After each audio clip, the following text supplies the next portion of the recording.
It was one of the most frustrating experiences I've ever had. How much of a fool I look like whilst looking at the cards of this deck.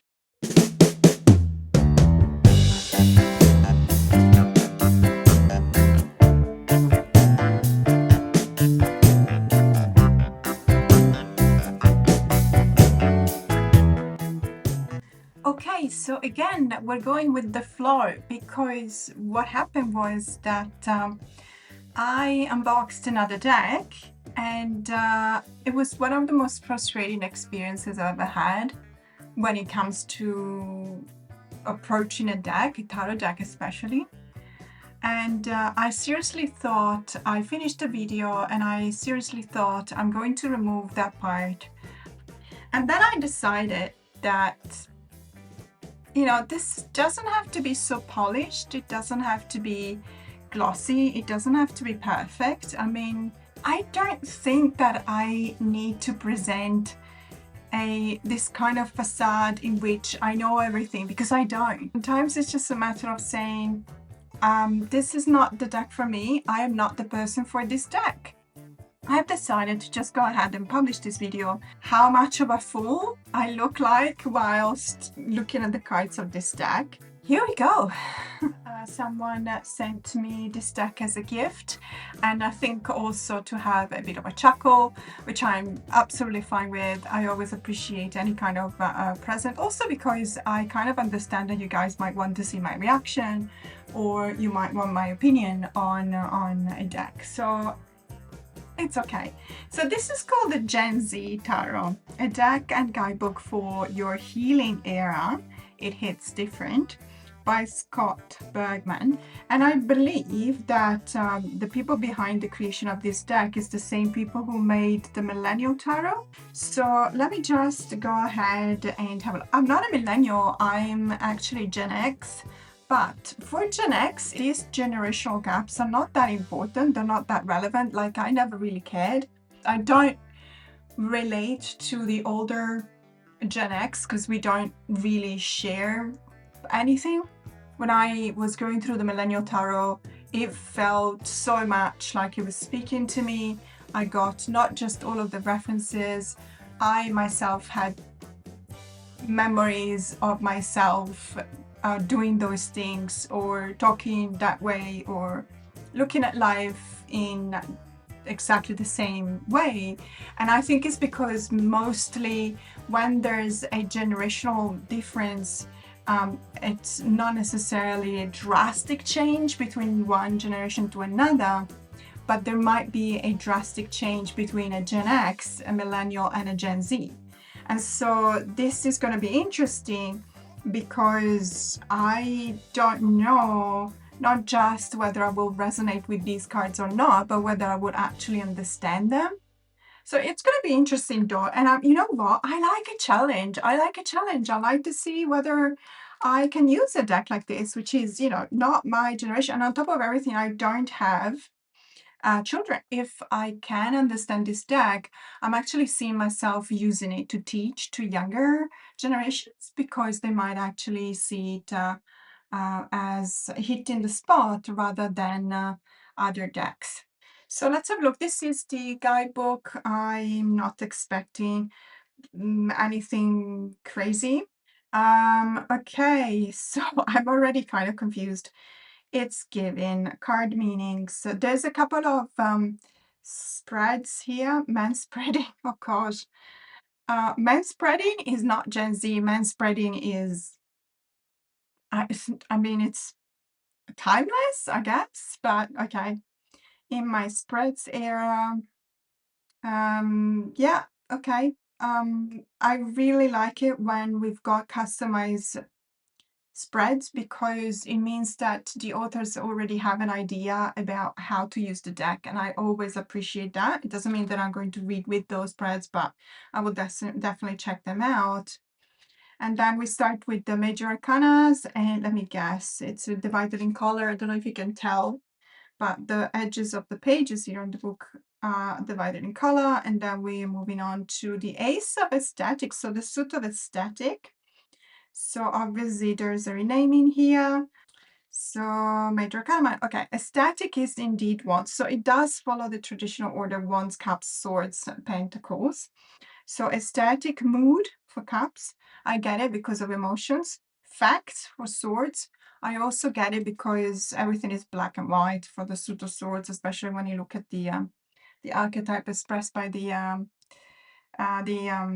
core cards. And then guap, which I honestly don't know what it is. Guap. It's big money, clout, drip, swag, all of the above. Pentacles symbolize the tangible aspects of life, your body. I know what pentacles symbolize. I don't know what guap is. It's verified guap. What is guap? This is Bitcoin. Is that a different way to go? Am I going to make a fool out of myself in this video? Because anyway, let's just we don't gatekeep. Okay. Let's just get into it because now I know that the suits follow the order, the classic order, so I can actually have a look at the cards. So NPC, non-playing character. Why non-playing character for the Fool? Okay, non-playing NPC, is that non-playing character? I'm a gamer. There is the one thing that maybe I have in common with Gen Z. I'm a gamer, so NPC for me is a non-playing character. It means that you're in a game and it's one of the many characters that have pretty much no takeover or control. You cannot play as them, but they are in the story. It looks like he's smiling and he's lost in his game, whereas all around him there's dumpster fires.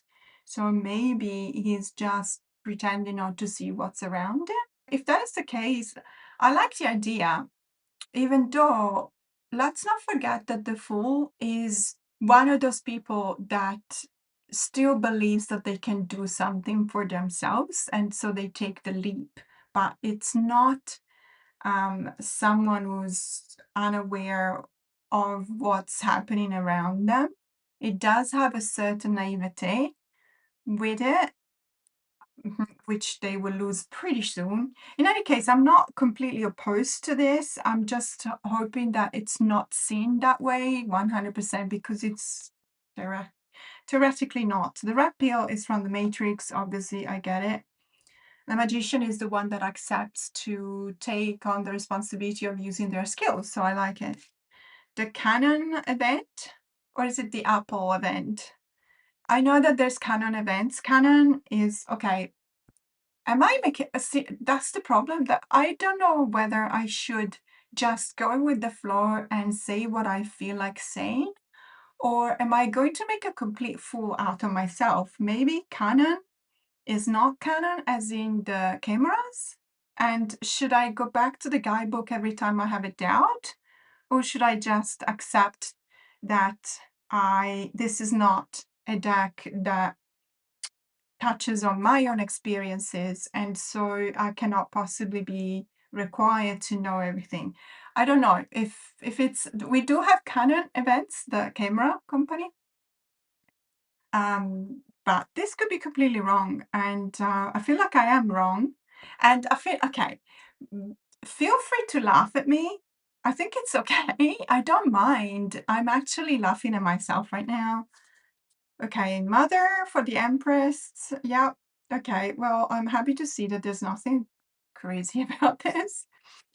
The Giga Chad. I don't know, for the Emperor, the Giga Chad. I don't know what this means. The trip sitter. The trip sitter. Is that a babysitter when someone is going on a trip? My God, I feel like I don't know if I want to continue. This is getting, okay, look, let me just put it this way. If you're a Gen Z, you're going to be laughing, and I'm okay with that. I like making people laugh, so I'm completely okay with that. If you're like me and you're scratching your head, at least I'm not the only one, so I'm just gonna go on. Power couple, yeah, this one I get it, but it's not a Gen Z concept. It's been there forever. Do it for the plot. The chariot, do it for the plot. Yeah, okay, yeah, overcoming obstacles. Yeah, I get it. Let them cook. I feel like I should know this, but this is a DJ for me, or like a musician creating music. Let them cook for the strength card. Is that as in let them boil it off? Is that the same as in let them cool down? Or let them cook as in let them prepare something, let them create something? See how I'm clueless. I am freaking clueless. CEO of me time, yeah, with the phone, just not serviceable anymore, and reading or writing something, and the fire, yeah, absolutely, with the hermit, I get it. Stimmy, check. With the wheel of fortune, stimmy. I feel like even if I think that this is also a language barrier for me, because stimmy, I don't know what stimmy means. And I doubt if I were a 20-year-old in Italy, I would probably still not know what stimmy means. But the wheel of fortune is the ups and downs of life. So obviously, a check when you're checking something, it means that you can check yourself, and one day it could be in your ups, and one day it can be in your downs. So spitting facts with justice. Well, this is obviously an activist, I'm guessing. Um, Let it marinate with the hang one. Really beautiful card, by the way. Let it marinate with the hang one. So taking a break, taking on a different perspective, avoiding interaction. I get it. Is this what it's? Okay. Um, sure. Yeah. I don't know. Pulling trig for the death card. I mean, it's a very striking image because this is clearly a mask. I don't know if I should, if I start going back to the guidebook, I'm gonna have to go back to the guidebook for every card. You know what? I'm gonna set it aside because the other ones I could probably work it out. This one I really cannot. Tea break with the temperance card. Yeah, obviously referring to when you find a great balance between life and work and all of your projects, but also let's say joyful things and everything. The temperance card is also about that. Walking red flag. Okay, this is an older expression, and a walking red flag. That's obviously something that should alarm you, and it's a walking red flag. So this person should definitely be alarming you. Get it? It's giving doomsday for the tower. Giving doomsday. I don't. It's giving doomsday, giving vibes of doomsday. Doomsday is also a very old word. So there's I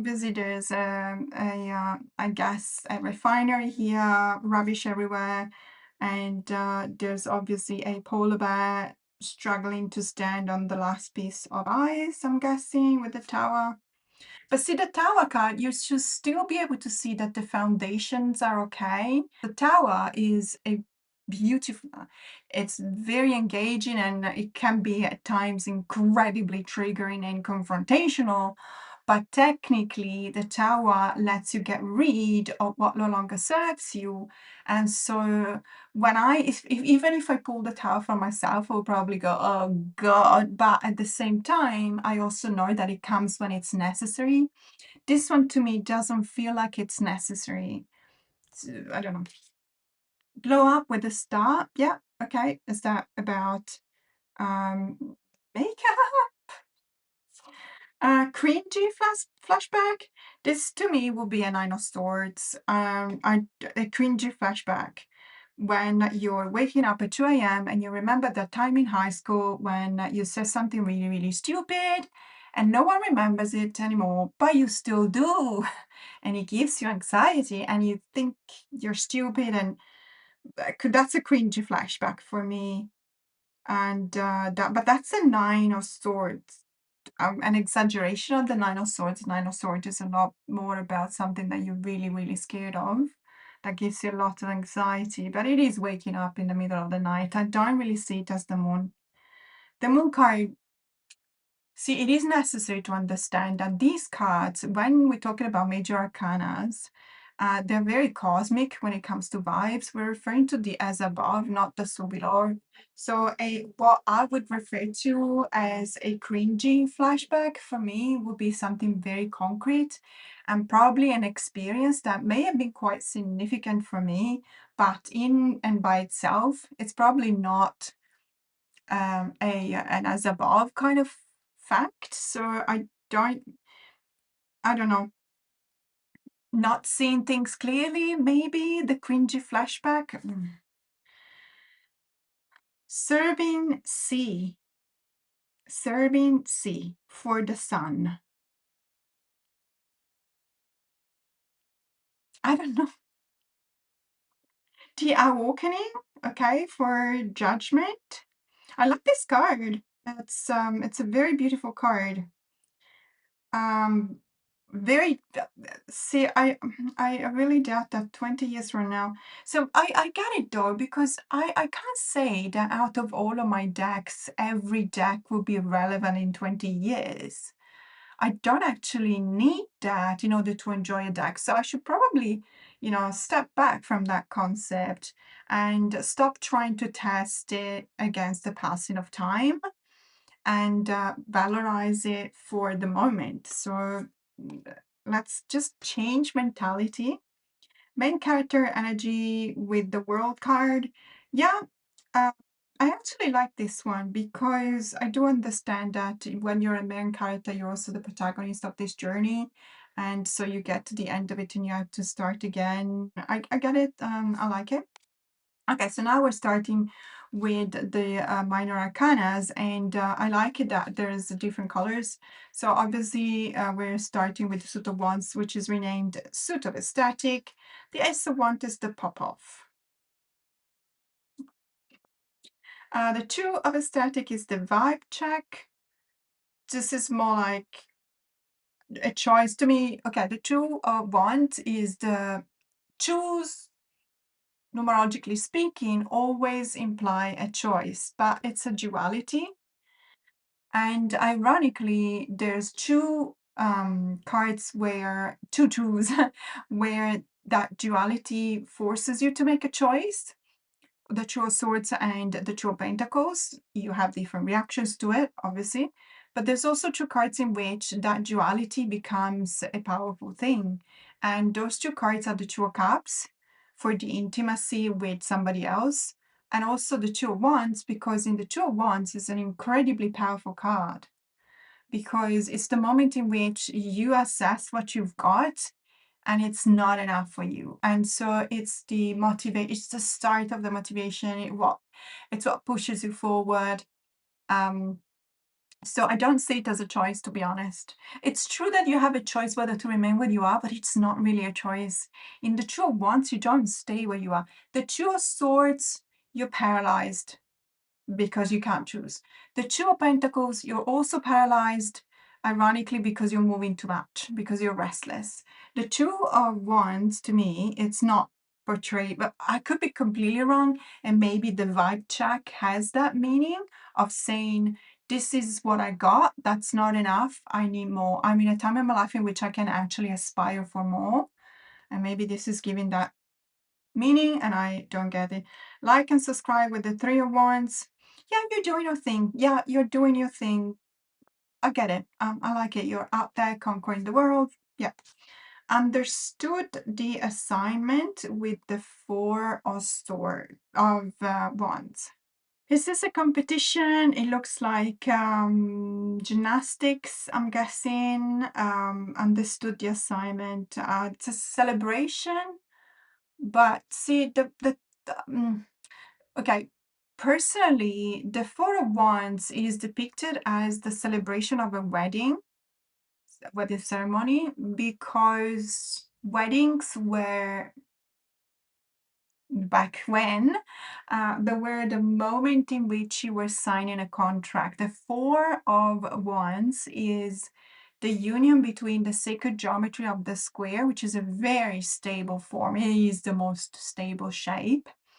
The number 4 itself, which is also very stable, it's just 2 by 2, but also the union with the fire element. So there's a very positive kind of power given to fire as a creative energy. We're actually doing that with my star members. We're doing the suit of wands. We're doing the light work with the constructive and creative power of fire, and the shadow work with the destructive power of fire.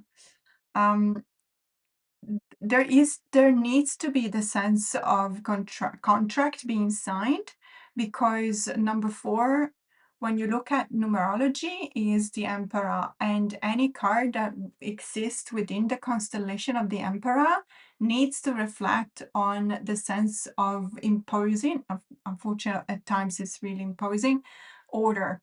I don't see this. This is very individualistic. Had it been a team celebrating, maybe, but I just don't. And as I said, I could be completely wrong. I mean, gaslight, gatekeep, girl boss. Gaslighting is the 5 of swords. It's not the 5 of wands. No one in the 5 of wands is intelligent enough, or okay, let me take a step back. No one participating in a fight or competition of the 5 of wands is interested to be gaslighting the others. There's so much fire energy that they're not taking if anyone did take a break and take a step back and look at the situation, they will win. But no one does, no one wins. And that's the energy. Gaslighting, also gatekeeping. Girl boss, I don't really know, but gaslighting and gatekeeping, that's the 5 of swords. The girls are girling. And victory, again, the 6 of wands is about one person misunderstanding that everything that they achieved thanks to the team, it was just themselves. And you need that, because otherwise you wouldn't get in the 7 of wands. I'm getting progressively frustrated. Reverse uno. Okay, uno. We call it uno in Italy because uno means one. Reverse Uno card. Did you know that recently there's been someone who actually has the authority to say whether you can pile up on the pick 4 cards? He said that you cannot. You just pick one once. Anyway, reverse Uno card. Why? It's not a matter of going backwards, because reverse Uno card, you need to go backwards. So you're missing your turn. Okay, full send. With yeah, okay, I get it. So the fire of this message getting across, doing stuff, yeah. Nevertheless, she persisted with the 9 of wands. Absolutely perfect, really beautiful image, by the way. Really beautiful, very full of pathos, full of passion, and atmospheric. This innate chief with the 10 of wands. So your battery is drained completely. And this person is obviously taking a break. They even spilled the coffee. This ain't it, chief. See, this is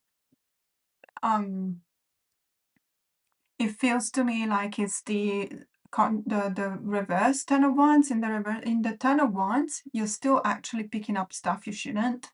That is literally the meaning of the 10 of wands, when you have so much that you're doing also for others that you, at the end of the day, you don't finish anything. And so you're failing to see that sometimes you need to put somebody's loads down in order to keep on carrying your load. This is the moment in which somebody just renounces everything. This is a 4 of swords for me. I could be wrong. Manic Pixie, Dream Girl with the page. Built different with the Knight of the Adventurer. Yeah, perfect, absolutely perfect. Archetype. Iconic with the Performer. Yeah, love it. The Rizla with the King of Wands. The King of Wands is the archetype of the entrepreneur. So anyone that starts their own business, basically. The Rizla, maybe I just don't know what it is. So, then EXO mood. So we're talking about cups, obviously. Green flag for green flag is green light, green flag. Smash or pass from Tinder.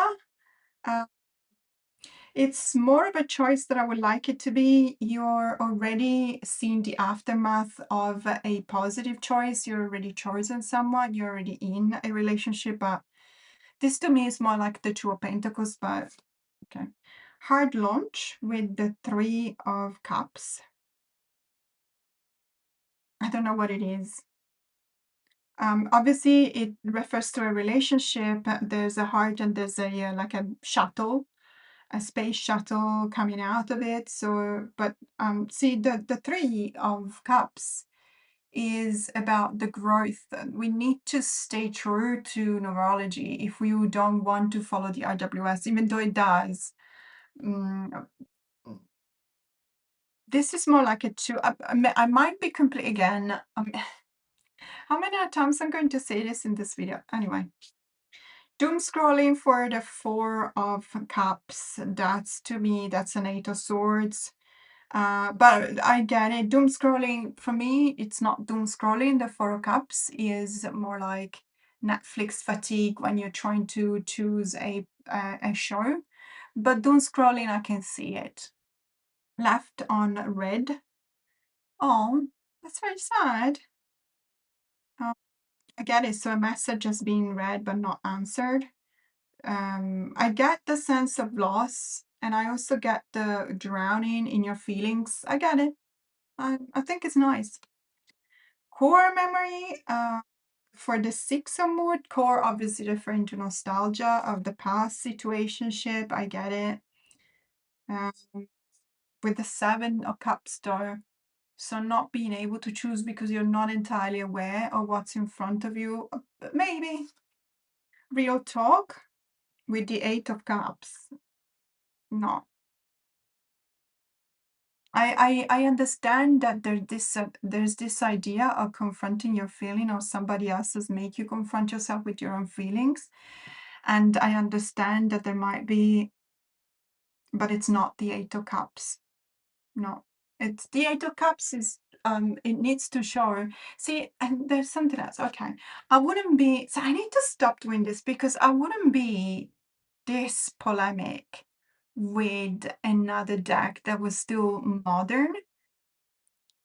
But then again, my point of view is in order to be able to assess whether I can use as a teacher of tarot, can I use this deck to teach my younger students in order for them to vibe or to understand the meaning of the cards with something that resonates for them? Well, now, the real talk, of course, would resonate with a Gen Z, even with me. The real talk is not necessarily generation specific, but it's just not referred to the Eight of Cups. Okay.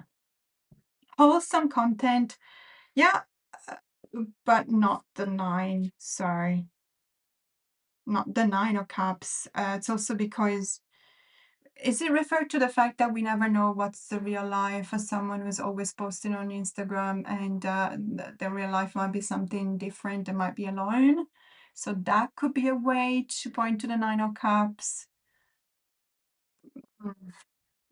Living my best life. I'm missing the community. This is just a couple with a doggo, admittedly. Really cute doggo. So maybe Golden Retriever energy. Yes, this is actually brilliant.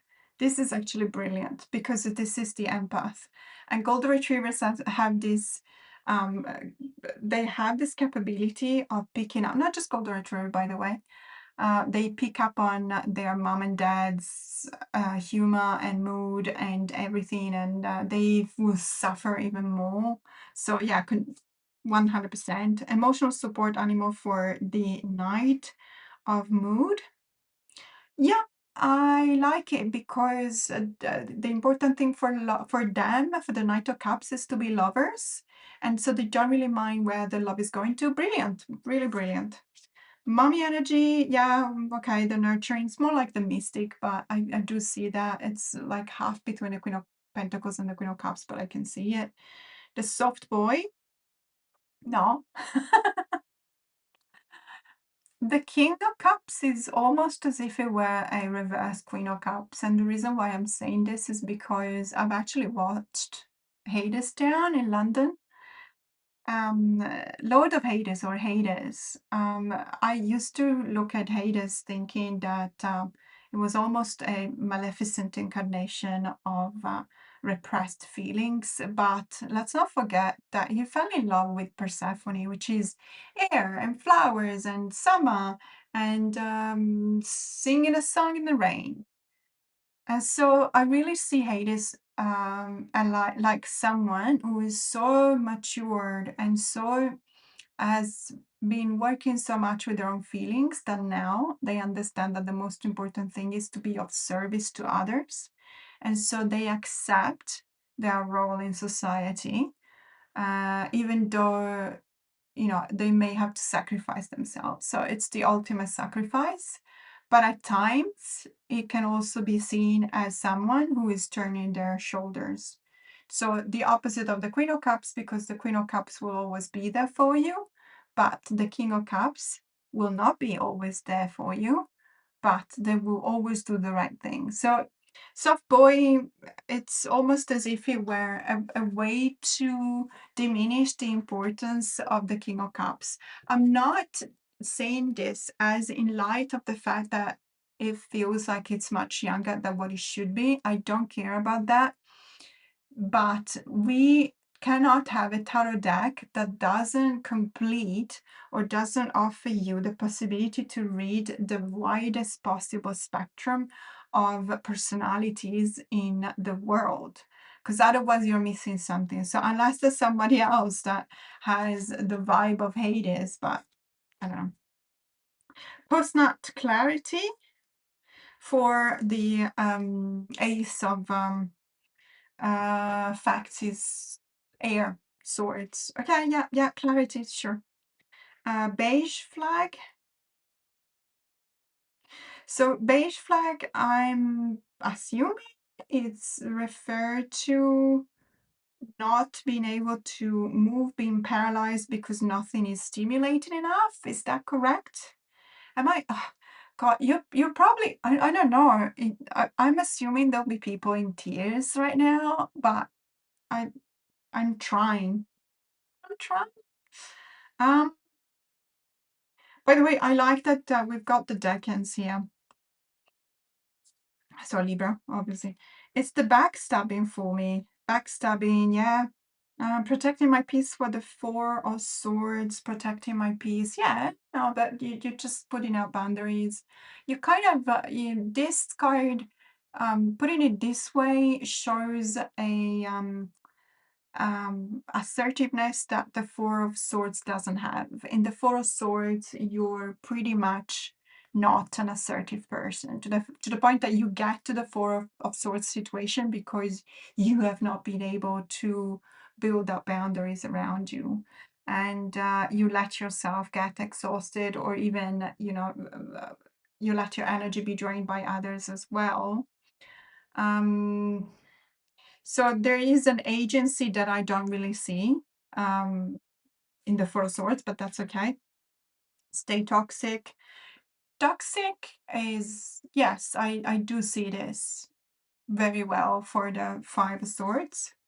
Hot girl summer, absolutely not.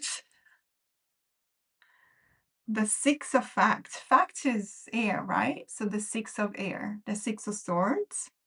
No, no. There's nothing happy and healthy and summery and shiny and sunny and cocktaily about the Six of Swords, the Six of Air. And on top of everything, the six is obviously, they need to point to movement. There needs to be this movement, at least a, a beginning of a movement. This is a very static situation. Amazing, awesome, but no, not the Six of Swords. in the Six of Swords, you don't want to be there.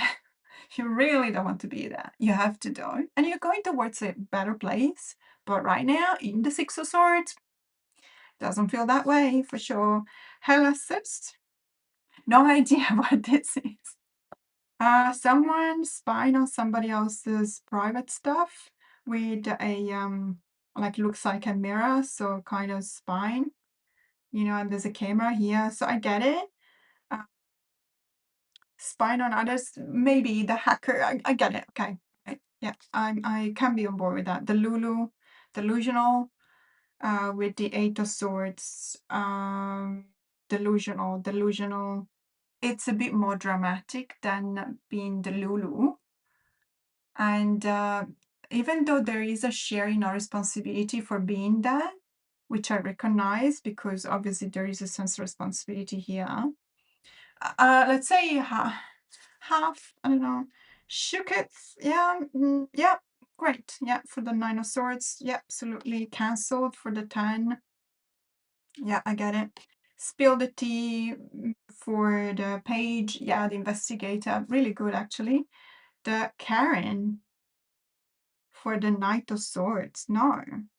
No, the Knight of Swords is quite the opposite. The Knight of Swords is the only one that understands what to fight for. So yeah, I would definitely call it not a Karen. I would definitely call it an activist, like someone who's actually understanding what to do. In the mob is the one that has a little bit of brain left. So no, this is not a Karen.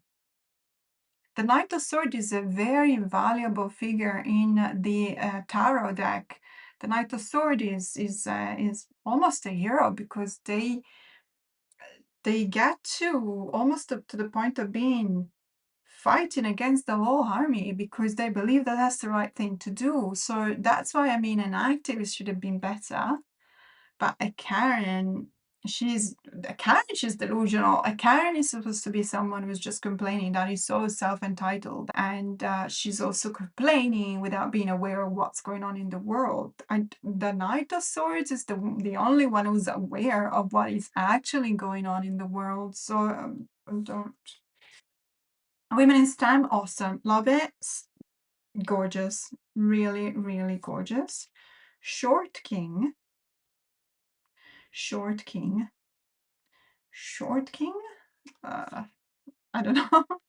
Okay, so now we're getting to the Suit of Pentacles, the stocks. So yeah, I guess. Yeah, there's the sense of, the project and the financial project. Too many tabs open on the Two of Pentacles. Yeah, for sure. Too many tabs open. Yeah, I like it. Actually, very smart. Collab. Yeah, 100%. Cloud Chaser on the 4. I get the concept and I agree but chaser implies movement and implies action, which is not what you see in the 4.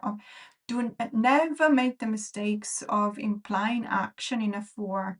The 4 is a geometrical shape that is actually indicating stability. And when we talk about the connection between the alchemical element of Earth, which is the Suit of Pentacles, and the number 4 and the sacred geometry of the square, we have stagnation. So cloud, I get it. Cloud chaser, I understand the concept. It's just that the word chaser is, I don't know. I mean, it feels like it's implying this idea of chasing something which is not on the forms. Uh, taking L's. Uh, taking L's. I feel like I should know what this means. I don't. There's a fridge open. There's bills.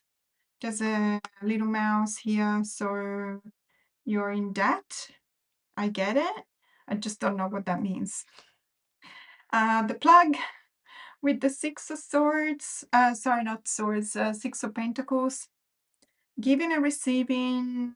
Do I see it bi-directional? Maybe. I mean, truth be told, not even in the original RWS. It looks like someone is just giving charity, but not necessarily that it's got two directions. Multi-step skincare routine of the Seven of Pentacles. Yeah, okay. That to me, it depends on it's crafty beach on the Eight of Pentacles. So the Seven needs to give you the possibility to turn back, because that's the moment in which you really need to be sure that what you're doing is what you want to do, because you still have time to go back if you or change a few things if you so wish. After that, it's gone ski. Crafty bitch with the Eight of Pentacles. Yeah, for sure. I mean, it's always about doubling down on your work and achieving something and being on your way to get to the 10, number 10, so the conclusion. Secured the bag in the Nine of Pentacles. I get it. The greatest of all time. No, no. No, this to me is not that. So this one points to solipsism, and solipsism is not one of the keywords, or individualism is not one of the keywords that I was associate with the Ten of Pentacles.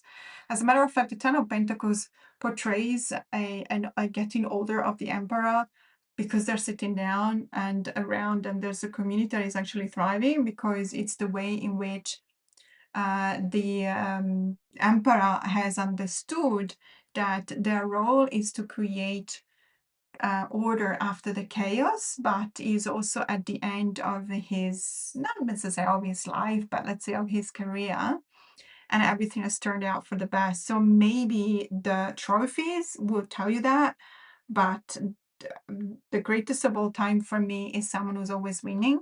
And the Ten of Pentacles is quite the opposite, because it's the enjoyment of what you had as a windfall in a Nine of Pentacles. You share that with the community because you understand that the only way to become rich also inside yourself is to share what you've got. So I don't really see that.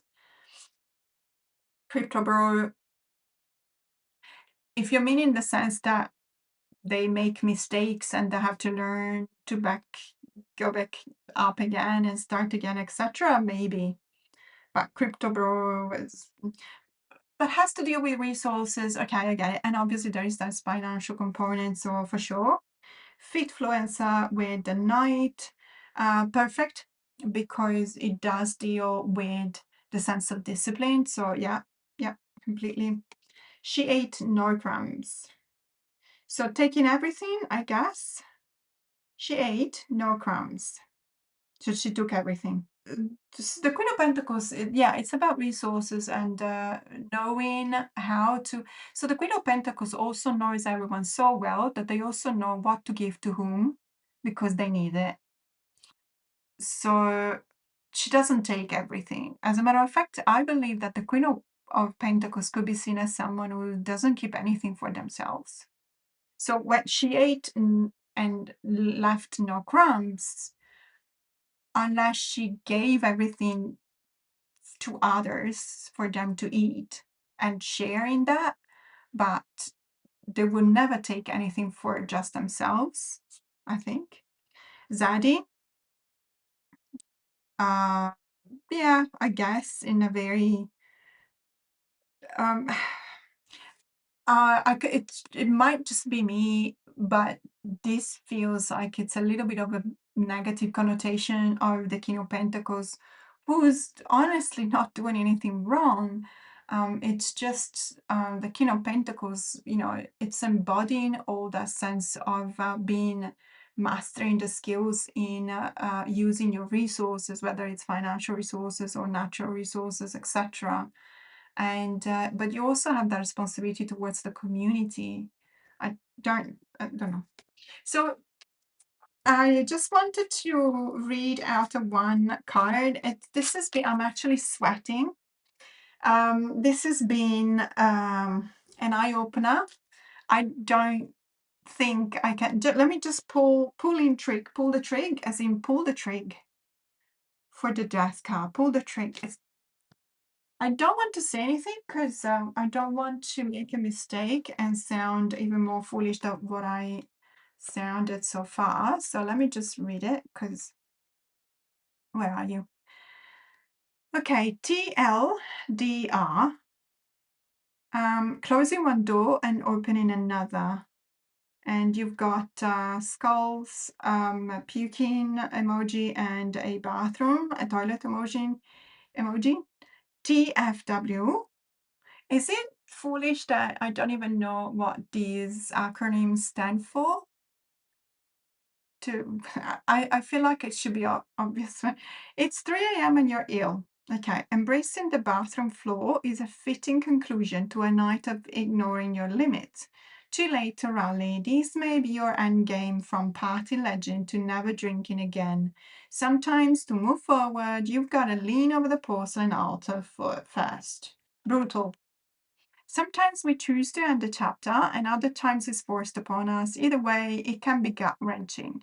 When something pleasurable ends, a vacancy is left in that space. The absence may cause grief, but it's also an opportunity to notice and cherish the significance that lost person or thing had in your life, as well as the beauty, stillness, and possibility that remains in the space left behind.